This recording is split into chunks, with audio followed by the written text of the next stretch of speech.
Welcome back. Mahashivratri సందర్భంగా పళ్ల ధరలు చుక్కలనడుతున్నాయి. ఉపవాసాలుండేందుకు భక్తులు భారీగా కొనుగోలు చేస్తుండటంతో డిమాండ్ కూడా విపరీతంగా పెరిగింది. ఏ పండును ముట్టుకున్నా షాక్ కొడుతోంది.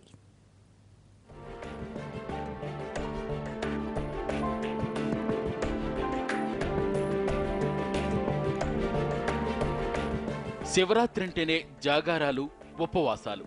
మహాశివరాత్రి నాడు అన్నం మానేసి కేవలం పళ్ళు, ఫలాలు తింటూ శివనామ స్మరణతో గడిపేస్తారు. ఈ 2 రోజులు ఏ మార్కెట్లో చూసినా పళ్లకు విపరీతమైన గిరాకీ ఉంటుంది. పండుగను అడ్డం పెట్టుకుని పళ్ల రేట్లను వ్యాపారులు అడ్డంగా పెంచేశారు.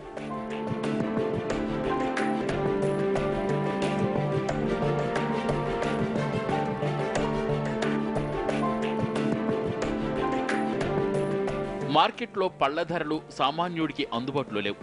ఏ పండు రేట్ అడిగినా కిలో 80 నుంచి 100కు తగ్గటం లేదు. మామూలు రోజుల కంటే డబుల్ రేట్లు. శివరాత్రి నాడు ఎక్కువ డిమాండ్ ఉండే పుచ్చకాయ, కర్బూజా, యాపిల్, బత్తాయి ధరలు చుక్కలనంటున్నాయి. ఫ్రూట్స్ అయితే చాలా కాస్ట్ ఉండే, టూ మచ్ కాస్ట్. అంటే ఇంకా శివరాత్రి అంటే ఎక్కువ ప్రిఫరెన్స్ ఫ్రూట్స్కి ఇస్తారు. సో డిమాండ్ బట్టి వాళ్ళు కూడా రేట్స్ పెంచుతూ ఉంటారు. దూర ప్రాంతాల నుంచి పళ్ళు తీసుకురావాల్సి వస్తోందని, ఖర్చులు విపరీతంగా పెరిగాయని సమర్థించుకుంటున్నారు వ్యాపారులు. కొద్దిగా ఉంటాయి డిఫరెన్స్, రేట్ ఎక్కువ ఏం డిఫరెన్స్ లేదు. లైట్ ఉంటాయి, రేట్ ఎక్కువ ఉంటుంది.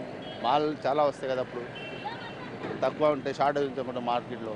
అలాంటిలో రేట్ ఎక్కువ ఉంటుంది. అక్కడే డిమాండ్ ఉంటే మార్కెట్లో ఇక్కడ కూడా ఉంటాయి. అంత రీజనబుల్గా ఉంటాయి, ఎక్కువ ఏం లేదు. పడా కోసం కదా, ఇప్పుడు మార్కెట్లో కొంచెం మాల్ షార్టేజ్ ఉంటాయి.